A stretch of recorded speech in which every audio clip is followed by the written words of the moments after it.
Hello again, Guyana, and welcome to another edition of Facing the Nation. I am Malika Ramsey. Thank you very much for joining us this week.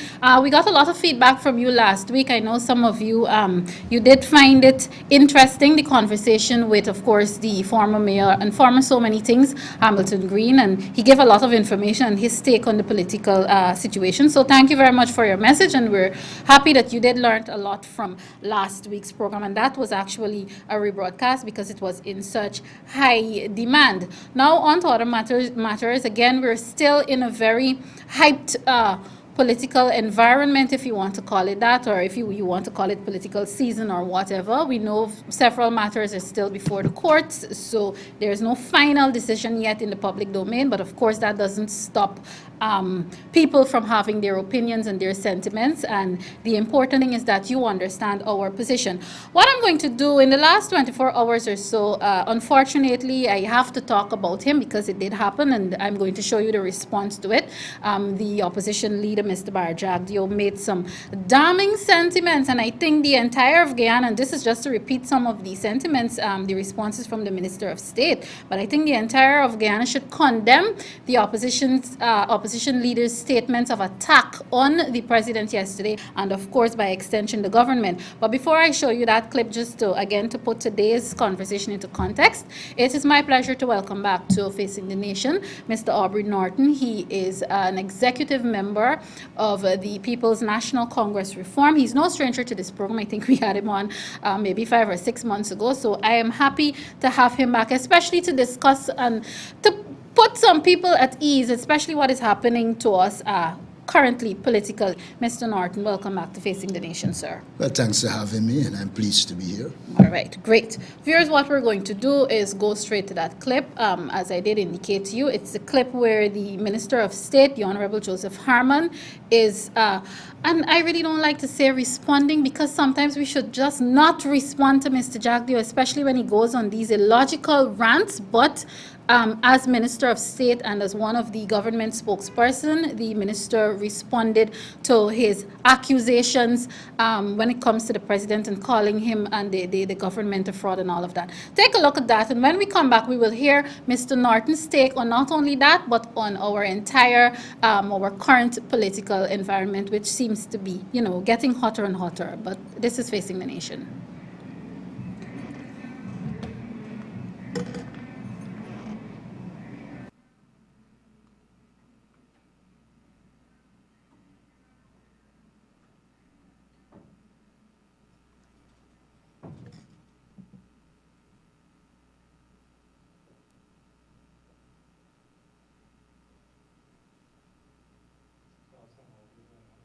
It's coming. I think that the couple of seconds was just to show what it was, but I don't know why it is taking so long. Yeah, No, I didn't realize that this time, and it took so long to get to the actual thing. Good evening, Minister. I want you to address an urgent matter. The leader of the opposition had a press conference today based on the two letters that the president would have sent to GCOM. He has basically called the president a fraud and also attacked his religion. Could you explain exactly what happened? Yes, thank you very much. Must say, first of all, I'm appalled at this continued behavior by the leader of the opposition. Firstly, let me repeat that a letter of invitation was sent to the leader of the opposition for a meeting with the President, His Excellency the President, on the 6th of March at 1100 hours at the office of the President. We made that public after the letter was sent to the leader of the opposition. One would expect that under the normal decency and by virtue of democratic behavior, that the leader of the opposition will respond to the president, indicating whether he will attend that meeting or not. But not to hear in the media that he has said he's not attending.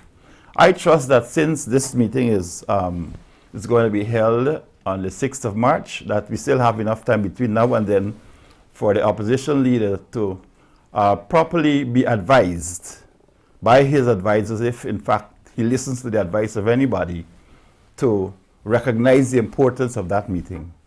We have always said that the president is prepared to engage the leader of the opposition on any matter of national interest. We consider this to be one such matter, and therefore that's why the president invited him.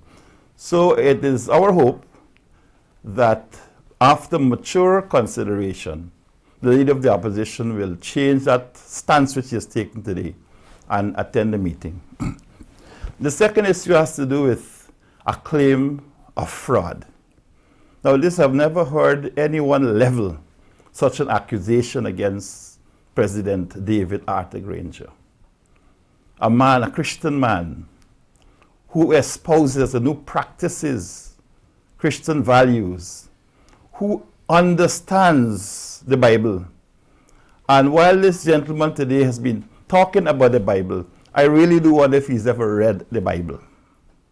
Because if you are to accuse the president of fraud, what you're saying is that the president deliberately, in fact, if you were to check on the definition of fraud, the several definitions, the law has a particular definition, but the ordinary usage of the word fraud means that it's an act of deceiving or misrepresenting. Now, this is what the leader of the opposition is seeking to say that the president did after 2 letters were released that were addressed to the chairman of the Elections Commission, not to Mr. Jagdeo. These letters were addressed to the chairman of the Elections Commission. We have not heard the chairman say that he felt deceived or that there was any misrepresentation in what the president clearly said. The first letter was sent off. In fact, the president received a letter from GCOM on Monday. He was leaving for Cuba on Tuesday morning. And therefore, his first reaction was to acknowledge receipt of that letter.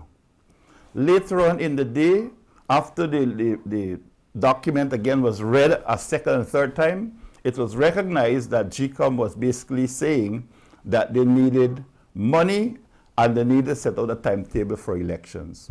And so the president felt it was necessary to invite them to a consultation so that those matters can be dealt with. So there are 2 letters correct. The first letter is an acknowledgement of the chairman of the Elections Commission's letter. The second letter refers to the first letter. It says that I wrote you earlier and I'm now saying further. So how could you now say that this is something that is doctored? When you, the author of that letter, acknowledges that I did send one and this is the second one I'm sending. So if Dr. Jagdeo, Mr. Jagdeo, the leader of the opposition, wants to go ahead and rant and rave, as seemed to have been the case here, refusing to answer questions, legitimate questions posed by the media, then it is all his right to do so. But I believe that for the good governance of this country, for the order of this country, that the leader of the opposition should avail himself of sound advice and respond in a manner that is befitting the office of the leader of the opposition, and not to go about running people down, berating them, berating the high office of the president. The president has never descended to that level to describe Mr. Jagdeo or anybody in that way, that he is now seeking to describe the president with disrespect. And this is something that I believe not only the government will take very seriously, but all Christians, all people of religion all across the world must recognize that this is an attack on the religion of the president, an attack on order and good governance, and he must be condemned in the strongest possible terms for this level to which he has sunk in this press conference. I'm also calling on all right-thinking Guyanese to condemn the leader of the opposition for this level to which he has sunk and for which he is trying to take the society into the pit to which he has descended. And so this is my call, and I believe that the citizens of this country, the citizens of the world, who see what has happened, who would recognize the chronology of things, will condemn him for this stance which he is taking today, and seeking to throw this country every day into a certain level of lawlessness. It's unacceptable, and the leader of the opposition must understand his role. He must understand that he has a responsibility to this Guyanese society, and that he should take his responsibility seriously. I believe that if he avails himself of good advice, that he will understand his role in a better way and be able to act in a more mature manner. Minister, he's also said that he's going to take this issue to the international community because, you know, it's a matter of fraud and all of that. Do you have anything to say in that respect? Well, I cannot be responsible for Mr. Jagdio's comprehension of simple chronology and simple English language. If he takes the time enough to read, then certainly he would be able to understand. So taking it to the national community, taking it wherever you want to take it, you will only embarrass yourself, because people will be able to read and understand exactly what the president is saying, and that these are two letters that were sent to the chairman of GCOM, not to Mr. Jagdio. And so that if he is now saying that his commissioners only gave him one letter, that is not our business. The chairman of the Elections Commission acknowledges receiving the two letters. And so that must be made clear. So even while he was ranting and raving, his commissioners at the Elections Commission had been in receipt of the two letters. Thank you, Minister.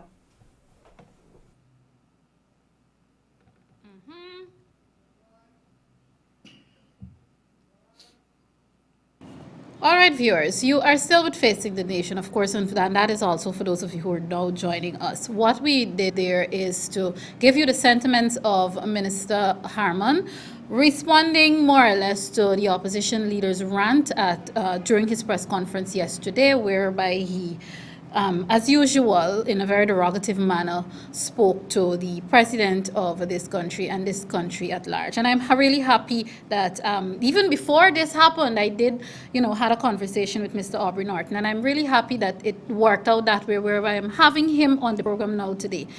Mr. Norton, you and I have not had a conversation since we had the whole issue of the no confidence motion and all of that, where one person basically betrayed the nation. All of this that we're seeing now is basically stemming from that. First of all, I would want your sentiments on Mr. Jagdio's dealings with the administration in all of this. How do you feel about everything that's happening now? First, let me say thanks for being here. When you talk about a democracy, it assumes a certain level of civility, which I think Jagdio lacks. I believe essentially Guyana is in a dilemma. It has a president that is decent and wants to operate in a particular way. But his opponent, in my opinion, is a political yard fowl. And a political yard fowl is not an ordinary being to deal with. One of the things I'm glad is that the president avoids answering him so that he doesn't have to descend to the level of the political yard fowl. I want to also point out to you, you said that since the no confidence motion, we have to understand the factors that led to a no confidence motion. It had nothing to do with confidence in the government, because a lot of the government programs the government is delivering. There are three factors that I think led to the no confidence motion. Go ahead.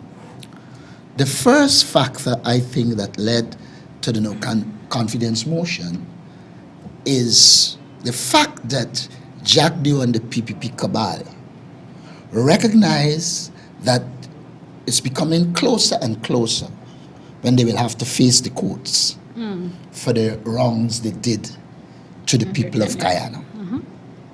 The second factor I think that contributed is Jack Deo's desire to wield political power.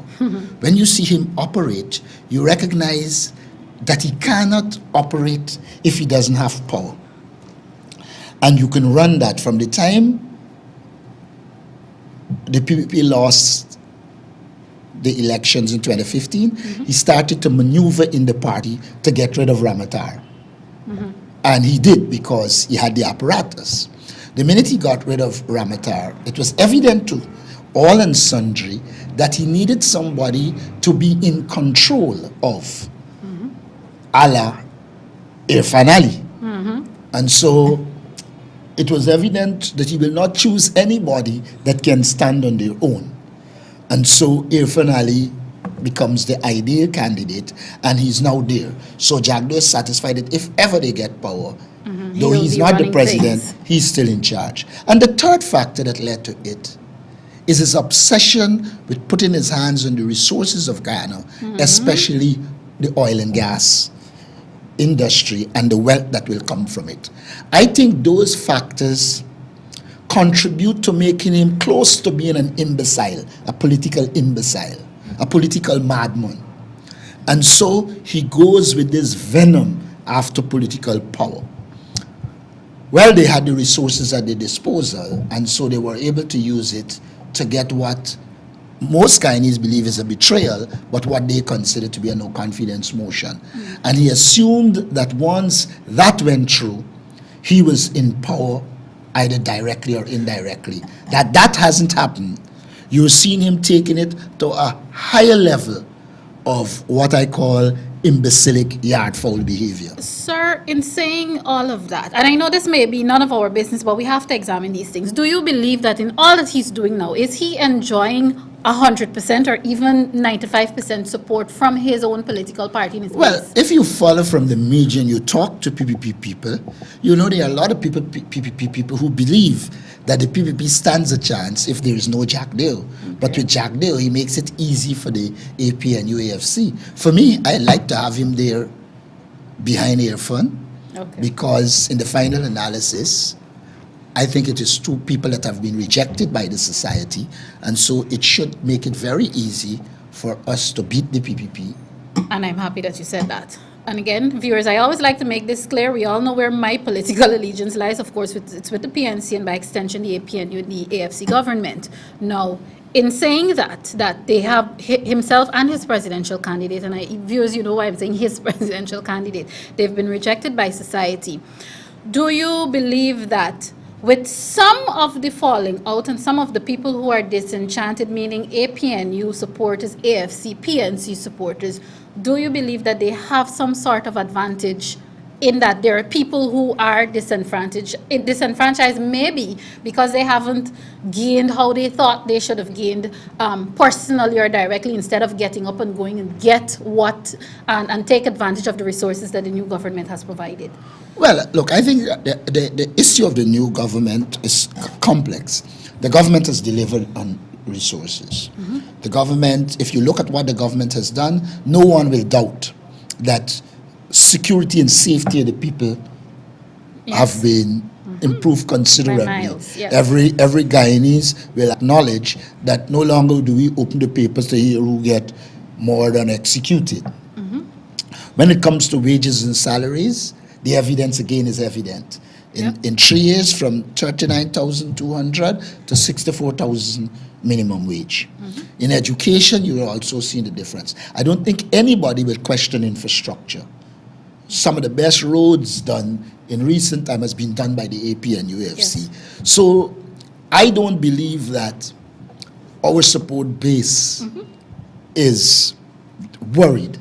I think our support base is concerned that we don't do enough PR and we allow a fraud like Jack Deo to appear as if he's something of consequence. But I believe once we start to campaign and people are reminded that virtually every month while Jack Deo in power, there was a scam. If it is not the stone scam, it's the law book scam. If it is not the law book scam, it's a wharf float away. If it's not the wharf, you are talking about somebody who has no moral right to speak. he has been the most destructive element in the politics of Guyana. And so I am not worried about that. What worries me is when he has the temerity and audacity to call anybody a fraud. The superlative fraud in this country is Barry Jack Dew. Look, I invite Barry Jack Dew and your finale to do a simple thing. Take the properties they have. In this world, if you're going to accumulate things decently, you go to a bank, you get funding, etc. I invite them to take the wealth they have, put it against their salaries, show us the loans they took and how they're paying it back, and establish to us that their wealth has been gained in an honest way. And once you start to ask them to do that, they will run and hide. Because the level of corruption they were involved in, every child in this country knows. So the minute I've established that, I don't take Jack Dew seriously. I see Jack Dew as a man in panic mode who wants to put his hand on the state apparatus to stop himself from going to jail. He has declared loudly on several occasions in the last 2 weeks or so that he will not meet the president. More definitively, he has done that yesterday. How can that, or will it at all, have any effect not only on governance, the society alone? Of course, because he's jumping and shouting constitutional crisis and all of that. Guyana has been in crisis ever since Jack Dew was in power. We jumped from crisis to crisis, and Guyana didn't collapse. Jack Dew preached his doomsday all the time. But the reality is, Guyana is a much more stable society. Yes, it is. There is far more respect for the law and constitution. If I give you a short history of Barrett, Jack Dew, and the PPP, disrespect for the constitution. They spend all their time in government refusing to put the lotto money in the consolidated fund.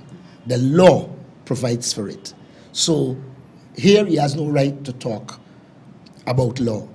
They framed first Mark Benchop, then the late Oliver Hinkson, and put them in prison for years, and then let them go. Jack Dew haven't satisfied his ego. Where was the Constitution? They distributed television stations, etc., all of them in total violation of the law. The law provided for a consolidated account. They had accounts all over. It is this government that brought them back together. When it came to the police force, this government has transformed it and removed it from the lawlessness that the PPP had at the time. And we can run the whole plethora. The PPP's administration has been characterized by murder and mayhem from day one. In 1993, it started with Monica Reese. And after that, all we can do is call the names. Little Mate, the boy that they killed in Buxton that caused the Buxton confusion. His name doesn't come. Shaka Blair. So And today is the anniversary of today is the anniversary of Johansi Douglas. And so who can believe Jack Dew when he talks about law? When with impunity he violated the law. He violated the Constitution. Look, what could be more damning than a man in a bank doing his work in an honest way? I talk here about, I remember his name shortly from NBS, and I don't want to pull him into politics. I just want to use what happened to him as an example of a man who in principle felt that we shouldn't contribute to the Burbage River Bridge. And you did everything to destroy the man's life. And then when the man won in the courts, you're not prepared to have him draw. That says to you their belief in law. They don't. Beginning with Mrs. Jagan, even before the results were declared in 1997, when they were mentioning of fraud, when the court order went in the presence of the court or the court marshal, and I was there because I was the person who filed it, she threw it over her shoulder And the then Attorney General said that was good. So that wasn't against the Total Constitution. they in total violation of the Constitution, decided there will be no local government elections because they want to appoint interim management committees. The point I'm making is that Guyanese should not be fooled. Jagdeo doesn't believe in law. Jagdeo believes he should talk about the Constitution and law when it suits him. And when it doesn't suit him, he does what he likes. And so I don't see Jagdeo as anything of consequence. I see him as a person who is accustomed to power, lost that power, and will seek to do anything to get power. Back.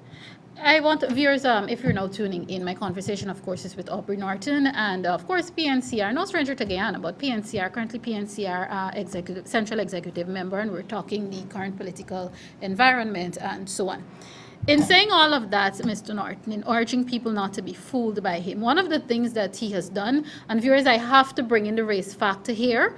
It must be discussed because it is an issue. One of the things he said, I can't quote him exactly because I can't remember specifically what he said, but it's to the effect that we're trying to make the PPP, he's trying to make the PPP to embrace Afro-Guyanese. I see it basically as him saying, look, I want to use a couple of black people to promote my party. How do you feel about that, sir? Well, first of all, his history will suggest that they have no interest in Afro-Guyanese. First, they attempted to remove the subsidy from Linden and electricity when they destroyed the electric company in Linden. And then when people protested, they shot them in cold blood. When one talks about African Guyanese, one has to remember this is the same government that said there was no competent African Guyanese to be an ambassador.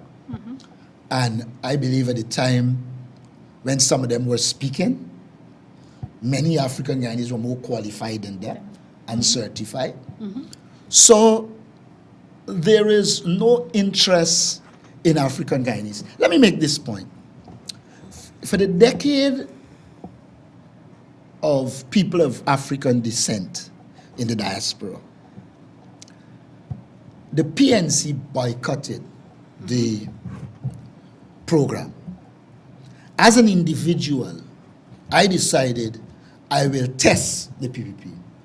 So we went to the forum,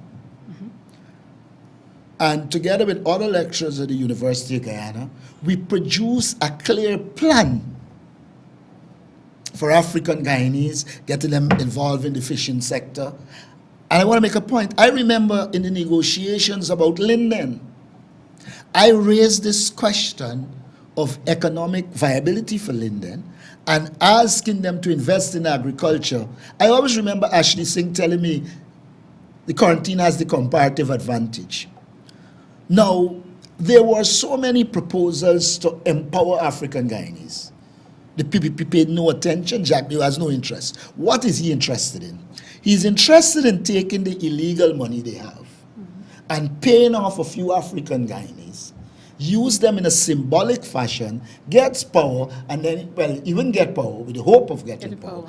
And then he will go back to his old approach of they from the leader, which says African Guyanese are at the bottom of the ladder. The only time I think Jagdeo could be taken serious is if there is a complete change, and that don't happen overnight. And to people like Jagdeo. Jagdeo is steeped in his dislike for the African Guyanese community. You know, it is interesting. If you look at the African Guyanese who embraced the PPP and the function they played, you will see at no stage was it a function of empowering African Guyanese. They can't show any program that set out to empower African Guyanese. It has always been the selection of one or two so that they could walk around and say, like they got some young ladies doing now, we get a car from Jagdeo, we get a a house from Jack Deo, but that doesn't develop a people. Yeah. What that does is divide a people. It's like he did with the army. Rather than give all the public servants across the board a proper increase, he selected the army and the joint services and were giving them this 1 month at the end of the year while depriving the public service of it. And mind you, it was pitting one set against the other. So he also played the divide and rule game. It is so terrible that if you look at what the army is getting now, you will see that soldiers are getting far more than they get under Jack Deo So and you the don't- PP. But I want to make this point. Sure. They're going around talking about this 1 month as if at the end of the day, people get more. People in the joint services are better off now under the APNU AFC and than under the PPP. And they are getting promotion as per schedule. I'm happy that you mentioned that because there were some sentiments going around that, you know, the government may have lost ground because of that 1 month, even though there is the across-the-board increase. But don't forget, you know, it's a part of a wider strategy. It's not just thing. Look, I understand that they're on the verge of choosing an ex-army person as prime ministerial candidate. And the sole reason behind that is they hope that that person can go to the military and say, we used to give this 1 month, Okay. etc. And- Of course, that will be countered because the statistics will show that people are better off. And there is one important thing about the joint services that we should note. Under Jack Deo, they were used to kill people. Under this present government, people protest in the quarantine, they protest in Linden, they protest at West Demerara. Not one time has the joint services been brought out to use force against people. So all who believe that he likes African Guyanese and don't recognize that he is seeking to use a few to get power will understand if they look back and see the things that Jack Deo did when it came to African Guyanese. His record on African Guyanese and their promotion is ridiculous. Scholarships is something we should look at. When this government came to power, we sought to make scholarship accessible to all. Under the PPP, people were selected. And I know of at least 3 or 4 doctors who said to me that from the time they return, they get some money. One of them in Linden, I can't call his name. One in Bartik at the time. They give them some money and ask them to work with the PPP. Now, if you are interested in African Guyanese and you have a plan and a program for them, why do you have to bribe them? Why do you have to select some and give money so that they could go and... Look, the PPP is feeding a narrative that is ridiculous. And they must take blame for what is happening in schools with STC, etc. Because they are preaching a narrative that people were better off when drugs were flowing rather than now. It is true that some people might have made money, Oh. but the cost at which they make money, the amount of lives that go with it, the reality in Guyana today is you have a choice between David Granger, who is based on law, order, proper development of the society, and Jack Deo with his face, Irfan Ali, and the lawlessness, corruption, deceit and indecency. And I believe sensible Guyanese will choose the APNU plus AFC. I want to stay on this part a little bit. The time is going by so quickly. I had a guest here who spoke about, and I know his intentions were well. He even pointed out that he didn't agree with my cynicism about it. He talked about a national front government, and if we want to solve not only our race problems, corruption problems, the economic problems, we probably need to move toward a national front government. What is your opinion on that? And can that be achieved in another 5 or 10 years? First of all, I do believe that there should be at some stage in the development of this country a national front government that is genuine and seek to solve the problems of Guyana. Okay. If we're talking about at present, I believe it will be difficult. Let me tell you why it will be ahead, difficult. sure. It's going to be difficult because David Granger and the APNU AFC would want to relate to the decent people in the PPP. I don't think any of us will have objections to the decent people in the PPP who eschew corruption and the crime being part of a National Front government with them. But being part of a National Front government with Jack Dale and the lawless cabal, I can't see how that will solve problems of corruption. I don't see how it can solve problems of governance, because in his era of governance, it was ridiculous. This is a man who put a little boy in jail for showing him middle finger. You know? The same thing Roy did, only with little color on it. This is a man who refused to have inquest into a number of murders in Guyana. Isn't it interesting that Donna McKinnon was killed right next to Freedom House and nothing came out of it? You cannot build National Front government based on good governance with bad people. And mind you, I'm not here condemning the entire PPP. I've known people in the PPP who I think, I don't want to call names, I don't want to be accused of pushing division in the ranks, but there are people in the PPP who are decent and I think have some genuine interest in National Front government. But the three reasons for which Jack Dale wants to be in government can't resolve any problem. It will contribute to him increasing his wealth with the aim of becoming more economically powerful. I remember when I was a parliamentarian and I was Shadow Minister Housing, I brought to the attention of the Parliament that you were saying to people, you have to keep a house lot for 10 years before you can sell it. Yes. And pointing out, asking them to provide the evidence that Prado 1 Jack Dale house was kept for 10 years. They duck run and never brought it. What makes one feel you will change from that approach?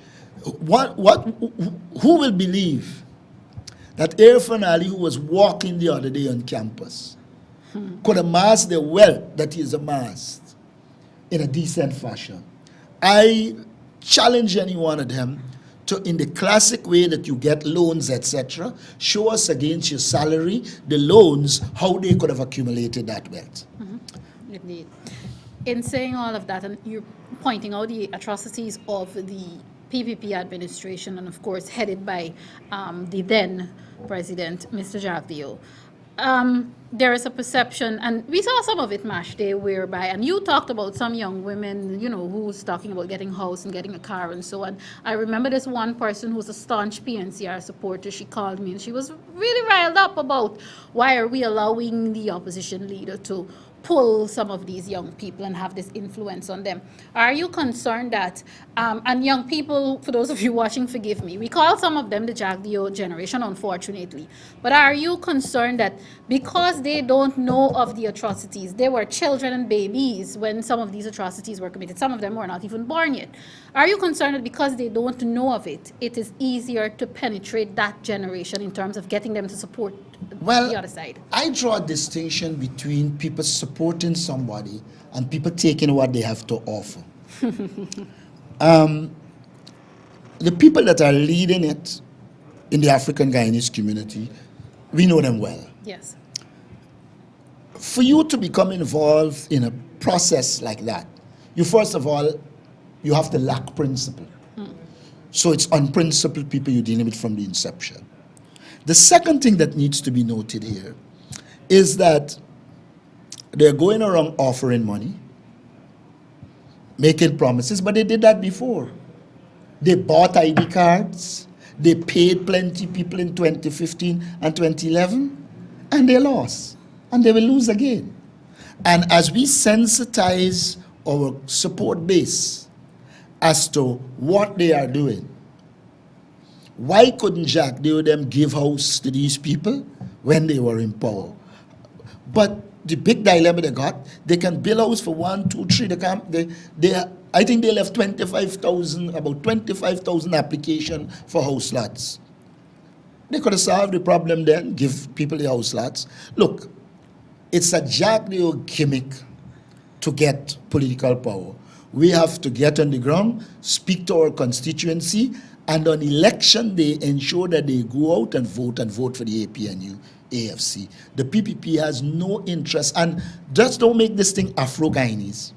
I meet a lot of Indians who said to me, the first time they're getting contracts is under this government, however small it might be. People forget what Jack Deo did was concentrate all the contracts in a small cabal that they controlled. And there was always this provision for 20% contracts to small contractors. They did nothing to bring it to reality. They left it in the Constitution. It's the AP and UAFC government that is now taking action to ensure that I roam this country. And when you see the poverty in Indian communities, the lack of infrastructure, you will know that what motivated Jack Deo, yes, they will use Indians to get power, but they were never motivated by solving the problem of all Guyanese. And so a lot of communities take their approach to the Amerindians. A lot of communities are in need. Take the approach to the Amerindians. The APNU AFC approach to the Amerindian community is give them the tools so that they can feed themselves and develop sustainable communities. That is what they want. And that is what they need. The PPP's approach was give them handouts so they're always dependent on me. And whenever election time comes, I come with the handout.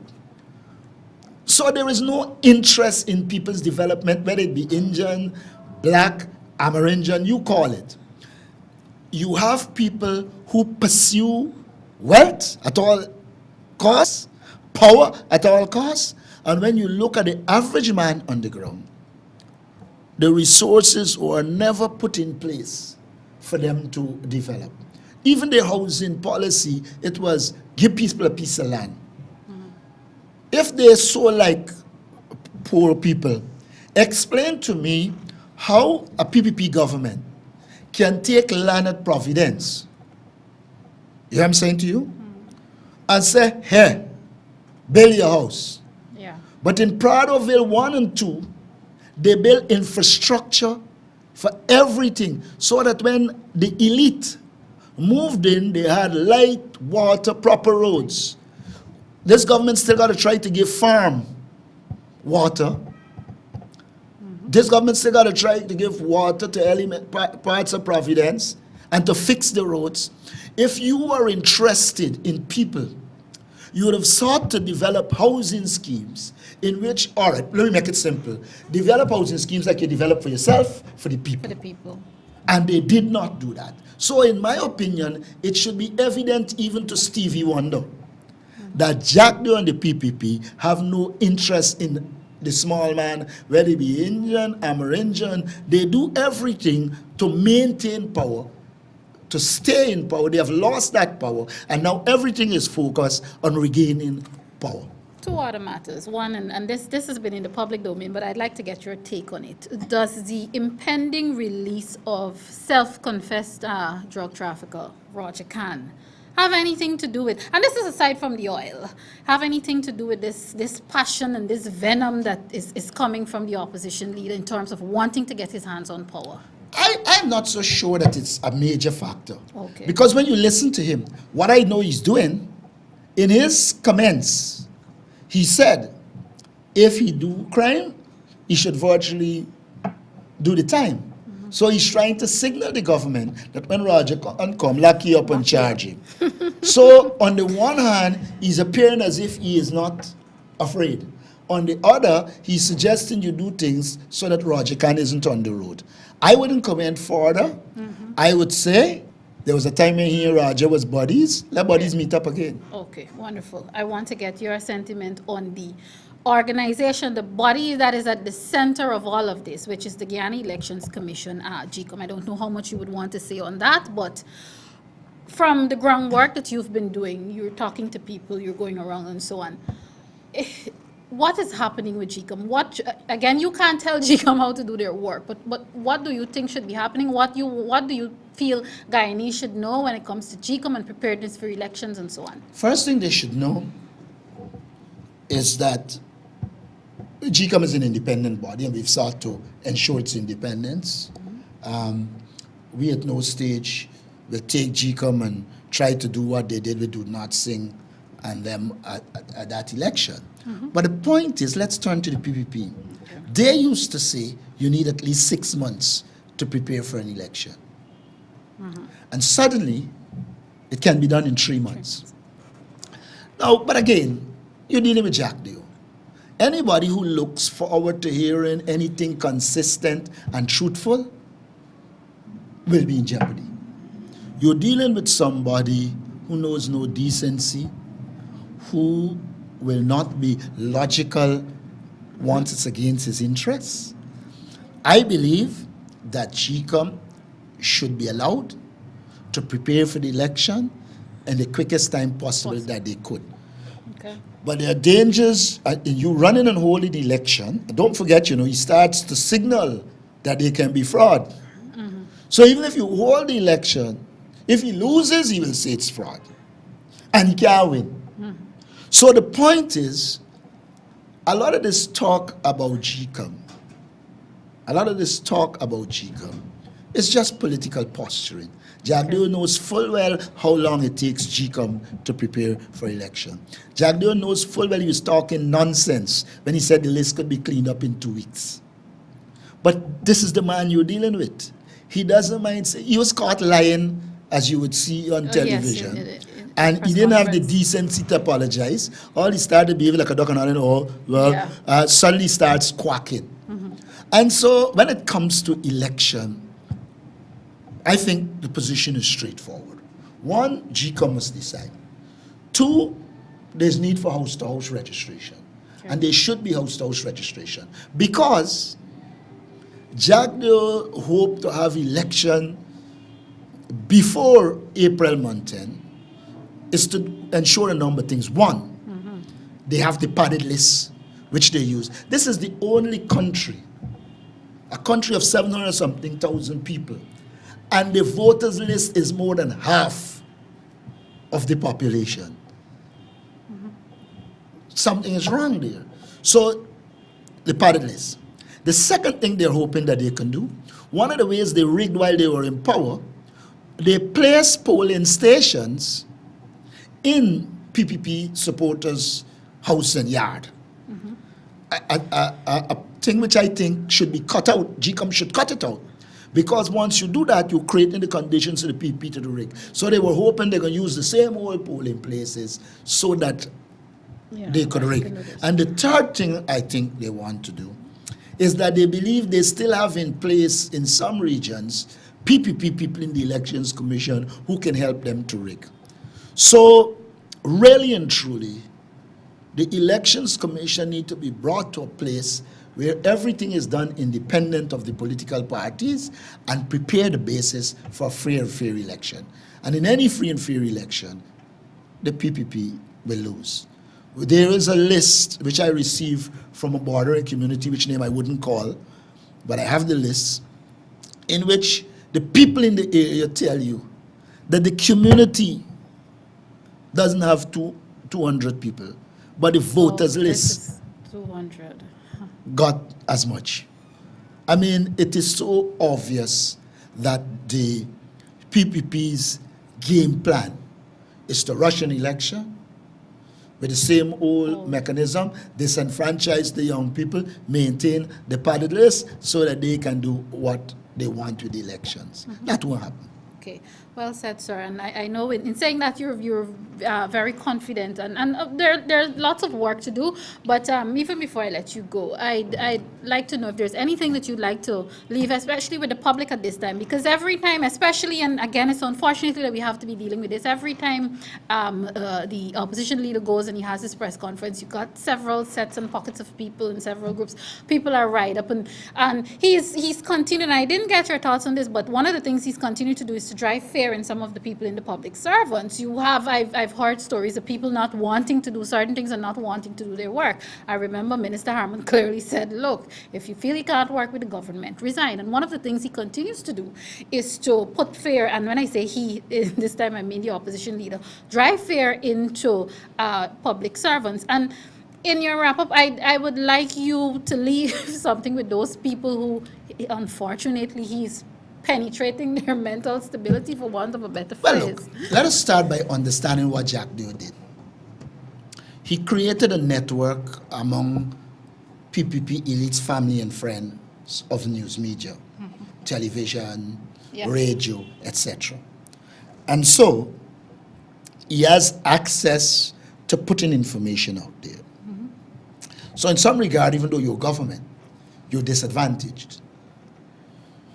The second thing I want to point out about this is that because he has no decency, he lies ad infinitum all the time. He got caught yesterday, but he's generally a lyric. And so he can create whatever narrative he wants because he doesn't care about the truth. The next point I want to make about him is this.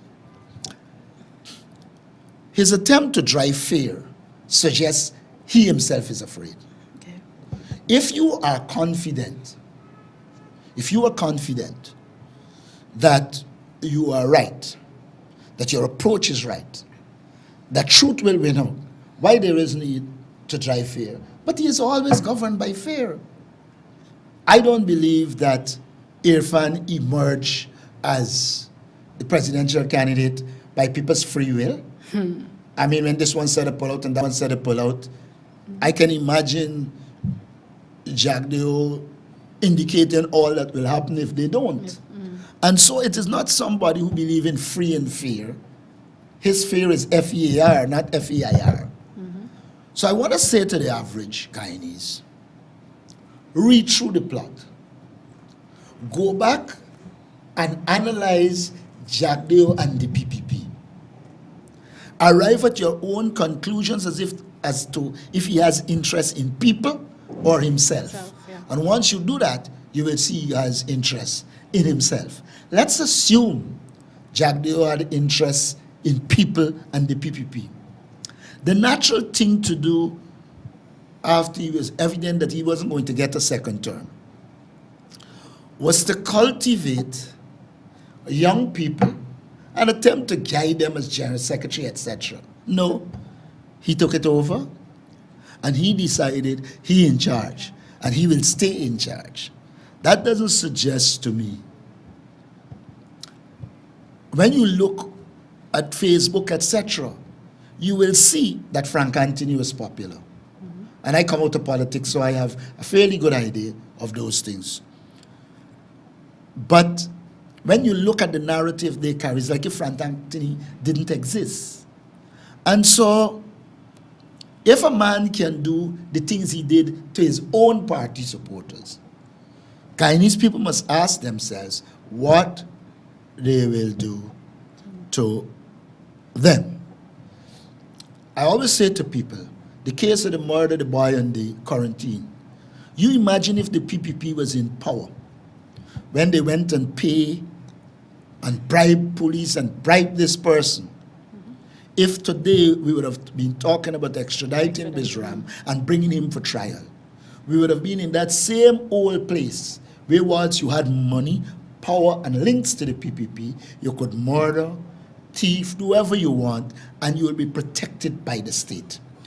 We must recognize that Jack Deo created a criminal state, a state that protected criminality, whether it's drugs, corruption, back trafficking, whatever. The APNU-AFC government under Granger is dismantling that criminal state. And the dismantling of that criminal state is causing Jack Deo worry. I close by saying, while he's instilling fear, he himself is in fear.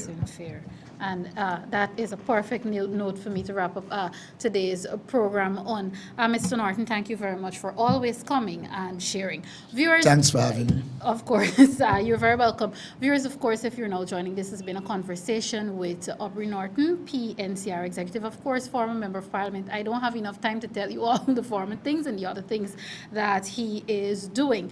Those of you who are now joining and you missed it, you'll find this conversation subsequently on my Facebook page and YouTube channel, and of course we'll also try to have it rebroadcast on Sunday, but I will definitely update you on that. Unfortunately, that's all the time I have with with you. I'm going to pull the curtains down on today's program because after that, there's not much left for me to say. As always, I want to encourage you to be good Guyanese citizens. Take care of yourselves, take care of each other. I am Malika Ramsey, and this has been Facing the Nation. Thanks for watching.